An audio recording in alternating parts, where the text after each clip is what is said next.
one of the most important foundations of having a really clear identity, knowing who you are, knowing why you're here, is around a belief system. And that's one of the critical questions that we've discovered over the years that every young person ought to be able to answer for themselves in their own words, coming out of their own mind and their own heart. What do you believe in? The idea that you would have your own core beliefs that could give you a sense of orientation to the world and a way of being here. Research has shown that young people who find a belief system to ascribe to and orient to do better. They do better academically. They do better socially. Their mental and social emotional health is improved. So, and yet I know that we're entering into tricky conversations. The old idea is you don't talk about politics or religion at the dinner table. Like, these are very private, personal conversations, but they are important. And especially for young people who are exploring, that's a part of the journey of being an adolescent. Exploring, figuring these things out, asking these questions. We can learn how to engage with them and engage them to explore these really important ideas. Today, we're inviting a guest on who's one of my closest friends in the world, a colleague that I've had for 15 years. Plus, he's an expert. Truly, I'm not just kind of blowing smoke. He's an expert at helping young people, teenagers especially, explore faith, explore their beliefs, and come up with their own answers. He has done curriculum writing and leadership development and faith formation for young people for his entire career. He's brilliant, super smart, and extremely accessible and relatable, which is why he's on the show. And I just want to say, as a quick disclaimer, he and I, his name is Tyler Allred. You'll meet him in a second. He and I both come from a Christian perspective, a Christian framework and point of view, a worldview. And for those of you who are watching and listening who don't, you're not going to be turned off at all, I don't think. We're merely exploring the idea of helping young people explore their own faith journey, their own belief system, and yet we're coming at it from that point of view. So I just want to kind of acknowledge that and say that's who we are, that's where we're coming from, but this is helpful for anybody. So thank you for joining in and watching, and here is the conversation with Tyler Allred. Well, hey, welcome to another episode of the YouSchool podcast. And what we've been trying to do in these conversations, episodes, interviews is talk through what we call the 30 critical questions that everyone should answer, must answer, in order to have the foundation to build a meaningful life. And I was speaking to someone yesterday, before I introduced you, Tyler. I was talking to someone yesterday and they said, 30 questions, that's a lot. And I was like, yeah, I know. I had 50 at one point. So to me, it actually doesn't seem like that many. But what came out of my mouth as a new thought, I said, try to find one of these questions. And if you look at it independently, that anybody would say, you're right. That's not an important one. That's not something a young person would benefit by answering. This question, what do you believe in? There's a number of ways to ask that same question. What are your core beliefs? And it's different than what we discussed a couple weeks ago. Your values, what do you stand for? They can overlap, but it's different. We're going to talk about, and I'm going to ask you, Tyler, how do you go about discovering what you believe in? Why is it important?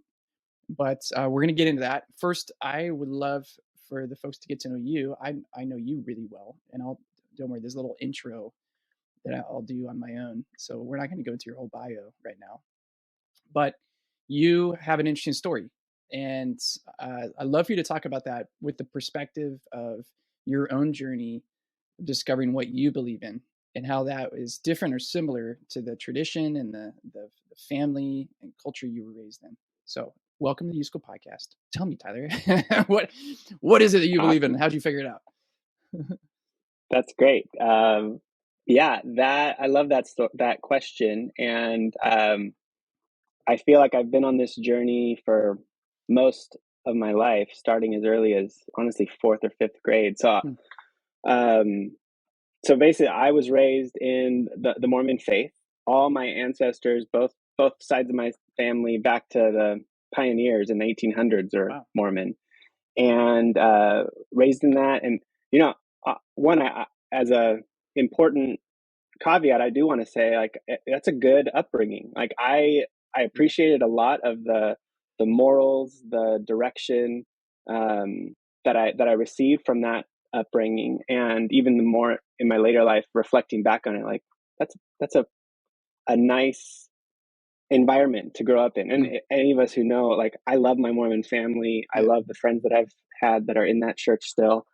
Um, on a personal level, so this kind of some sort of personal crisis. There was my parents split when Mm. I was young, and then that caused through many different reasons, kind of my own personal crisis of faith and direction, and a lot of that. Mm. And what I started to realize was, as nice, as good, as kind of safe that upbringing was, at least my own experience of it was that I was also spoon fed a lot of things. I was not Mm. taught to question my own faith in any real significant way. It was just, I'm believing whatever the authority people in my life are telling me to believe. And really, I experienced kind of a desire to not question, to not probe. Yeah. And that, for whatever reason, that didn't sit right with me. And so I went on this long Mm. journey, maybe a little unique from other people I've talked to, that it started so young, but really honest, like heavily through fifth grade, sixth grade into junior high. I got to this place where I'm like, I don't know Mm. what to believe for myself. I don't, I'm seeing some, whether it historical, logical, just different perspectives on life. There were some problems with what I had received growing up. And so I got all these books. Like, I'm like, okay, well, is there any religion that's right? And I went through Mm. a couple years where I didn't know if I wanted to believe in anything and put my trust and faith into any one particular system. So I had, um, maybe I was the only sixth grader with, on my bookshelf were an entire volume for every world religion. It was like, and literally titled Buddhism, Islam, Christianity. And I'm like, I just got to read all these. And so I just had this voracious appetite to question, to get into all the different details, the origins of all of these major world religions and spiritualities. And Mm. so, I acknowledge, like, basically I started out as a nerd, and I'm I still was gonna that say same you were kind of the only nerd. sixth grader in history who's done Right? Okay. that. I probably was, but that this was my own journey, and that was something that I needed. And so I went through a couple years of, like, I don't know if I want to believe in anything. I don't know if I want to go to church. Uh, but I had this desire to really question and learn, and whatever I do end up believing in needs to be solid, needs to give me Mm. some direction. And so that was kind of my journey out of the Mormon faith. By the end of junior high in eighth grade, I kind of officially publicly proclaimed my allegiance to Jesus as a Christian, Okay. and haven't really turned back since then. Well, But can I that ask you a couple of questions started there? me on this. Yeah, yeah, I, yeah. I, I guess I'm just curious. It's not unique to your family and your experience to be spoon-fed answers. And I don't hear you picking on the Mormon faith at all. That Presbyterians do that, Muslims do that. I think even my family, who had no, as Right. far as I knew, religious affiliation at all. I think I was, we were spoon-fed answers as well. This is how the world works. This is what's going on. But I'm curious, and when you started that journey, exploring different faiths, how private was that for you? Because I know for me it was very private. Later on in high school, Mm, later on as a teenager, like I felt like I was in secret, just like looking, investigating things. I'd be in trouble if I was caught. And also, how disruptive of it for your family was that when you did say, "Hey, I'm switching teams"? right. Uh, yeah. On one level, it was private. I think one of the biggest influences, though, was my dad. He had also left the Mormon Church, and he has his own story. But Okay. really, he just encouraged a lot of openness and questions. He never Hmm. said, "Hey, you have to be this or that." He was always someone early on that was encouraging me to ask a lot of questions and probe. So that probably started my journey. Um, and I also know that it wasn't just me in a vacuum reading my academic books that caused me to convert. It was also the community that I was finding. Hmm. It was at Yeah. a, you know, a Presbyterian youth camp up in the Big Bear Mountains that I actually accepted Jesus. So it was um, coming around a community, but internally, like, I'm also Hmm. highly intellectual, curious. I'm always questioning, and so it was this mix of I'm doing a lot of my own research, but then there were some key relationships, my dad being probably the biggest Mm. influence that in those early years. Yeah. I think that's interesting. And if you're listening as a parent, the idea that your dad would give you that, not only just the example, but the permission to explore and question. That can be, though, pretty dangerous. It can feel risky. I know as a dad of 3 kids, I really, really hope that my kids find their way on their own to a similar understanding of who God is and how the world works and all that. But the chances Yeah. of 3 kids, and you're a dad too. I'm, I know too many families where it'd be interesting to hear the other side of your story, like to hear your relatives, maybe your aunts and uncles, grandparents, talk about the Tyler who got away, the Tyler who walked away. Um, and so some element of freedom to explore, freedom to try out new ideas. And I know now, and I'm going to switch the discussion in just a second. I know, having worked with teenagers for the last 20 years, that's actually a critical ingredient that I think all teenagers need: Mm-hmm. some space and freedom to explore.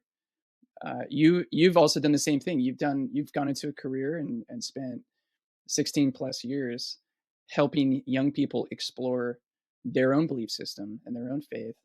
What have you found as helpful, productive? Like how do you do it? And how do you do it in a way that it becomes authentic for them? Yeah. Yeah. A good, maybe a segue from my own story that I think about a lot is somehow that experience for me, and then certainly later in life, actually working with students, I realized there's a false notion that I see in different religious circles that doubt is the opposite of faith, Hmm. and so especially with young kids, in certain systems, we try to make it so that there's no doubt, there's no questions. Yeah. People just have this kind of blind faith belief.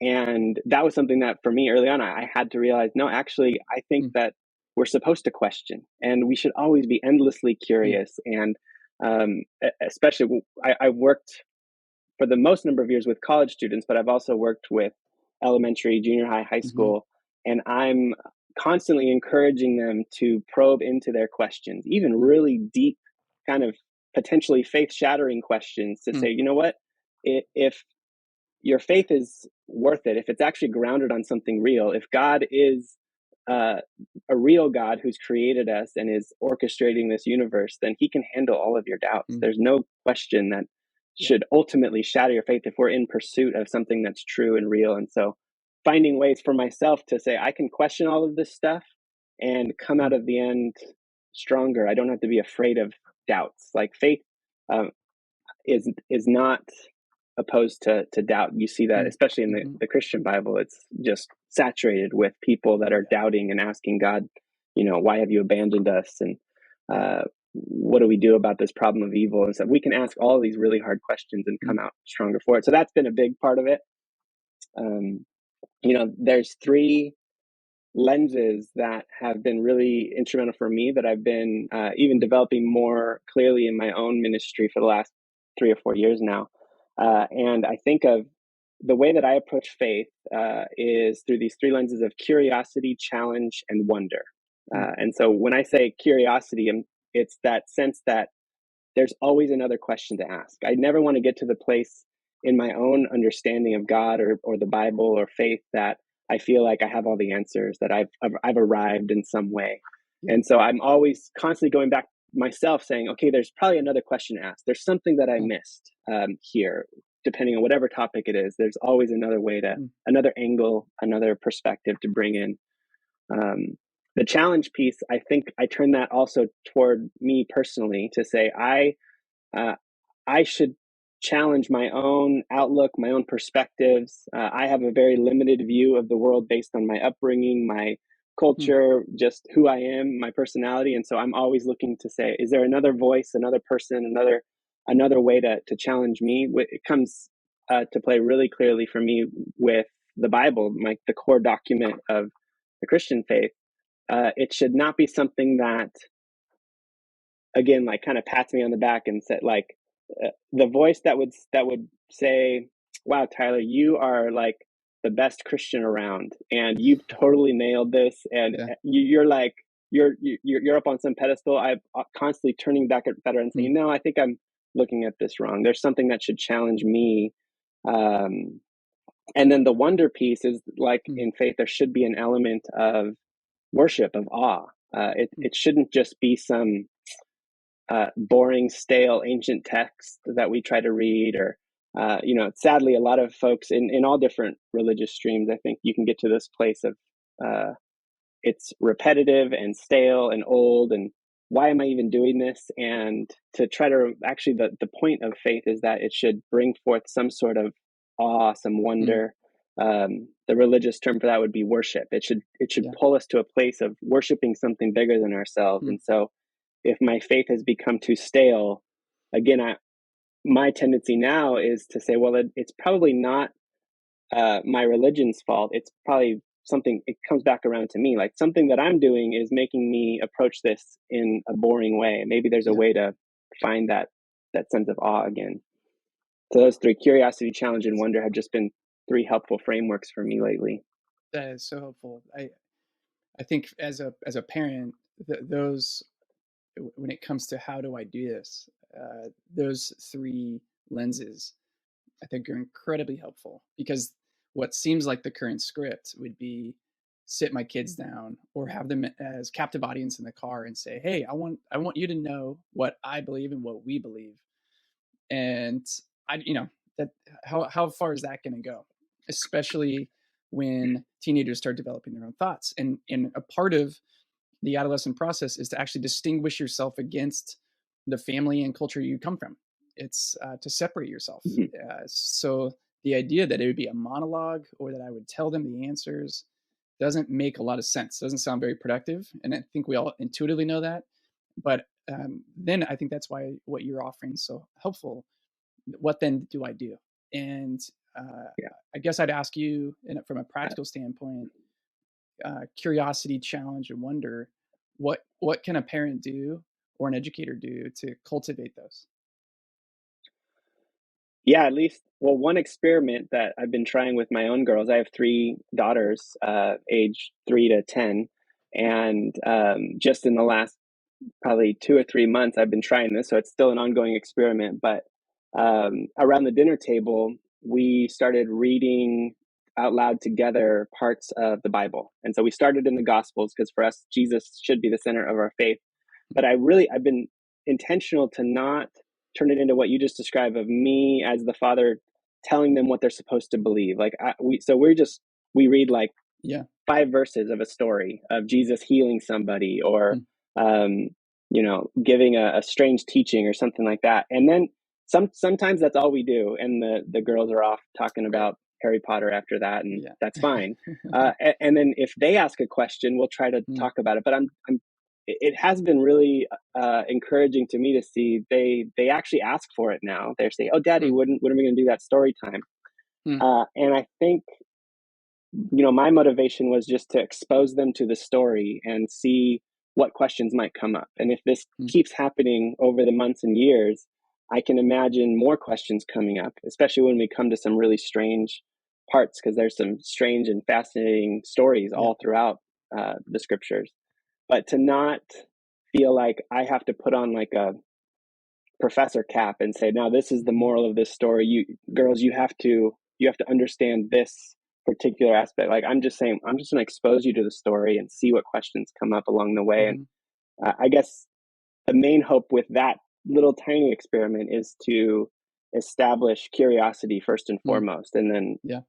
as they continue to grow, to find ways to show how their dad is being challenged in his Mm. faith, and I don't have all the answers. And so but yeah, that's one Yeah. element, just exposing them to the story in a way that's and encourages curiosity and doesn't make them feel like, oh, I just have to believe what Mm. my dad is telling me, because I Yeah. think that would actually backfire. That's been my own experience. So yeah, It sounds like a one cliche one to thought. say, um, we're living in stressful times or dangerous times or uncertain times. Like pick any Yeah, adjective. Our world is in a very strange place. Seems like an in between time. COVID, war, racial injustice. I mean, there's a lot of stuff going on. Mm. And you used the phrase earlier. I think you said something about finding something big to believe in, or bigger to believe in, bigger than yourself. I guess maybe to wrap up, I would love to hear your thoughts on a life without something big to believe in. What what do you lose? What do you miss out on? What can that do to somebody? And the opposite, what is it? What can it do for particularly a young person who's trying to make their way in the world and understand themselves and how to be here? What can finding a bigger narrative, a bigger story do for them? Mm. That's great. Yeah, the main thing that's coming to mind with that question is, one, I think it's a proven fact from many different spheres that we as humans do worship something. We put worth in something outside of ourselves by our very nature. Mm, And so on a very practical level, you know, well, actually, here's a great way to think about it, that the thing that I set my attention to, and maybe that in a non-religious sense, worship could be described as just attentiveness. yeah. What are we focusing on? And how is that shaping how I view the world, how I treat people, whether I'm anxious and Mm, afraid, or whether I'm feeling courageous and mm, meaningful. And so yeah. think about that, like for a young student, what are the things that they focus on first thing every morning? Do they get out Mm, of bed and immediately go to social media and start getting bombarded with all these images of their friends that look more perfect and more polished mm-hmm, than they do?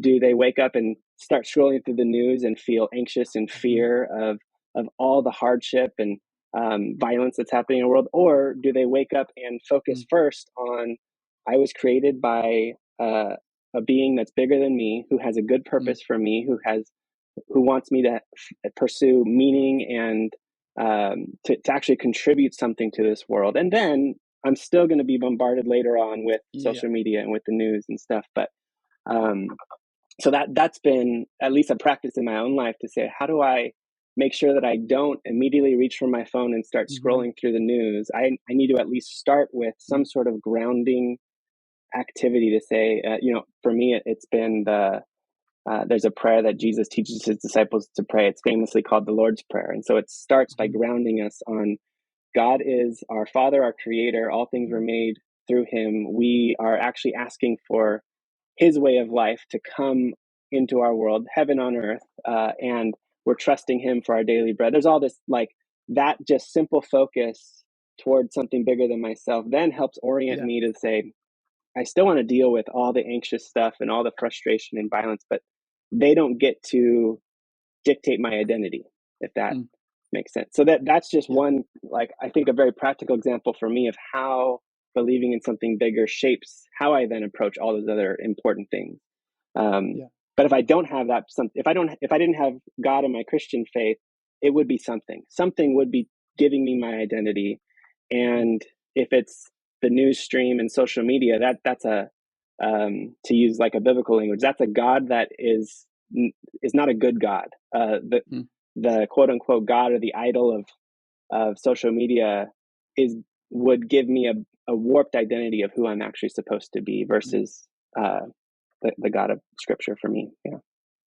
Well, you are obviously someone who's very interested in investigation and understanding things. I'm always impressed by that as a friend of yours. I'm also not surprised, even though that's your personality, that around those early pre-adolescent years, you started to wonder. And if you're a parent, maybe you have a kid like Tyler, who gets the books and puts them on the bookshelf, and it's maybe more of a it's an observable process that you see your kids searching and wondering and trying to explore.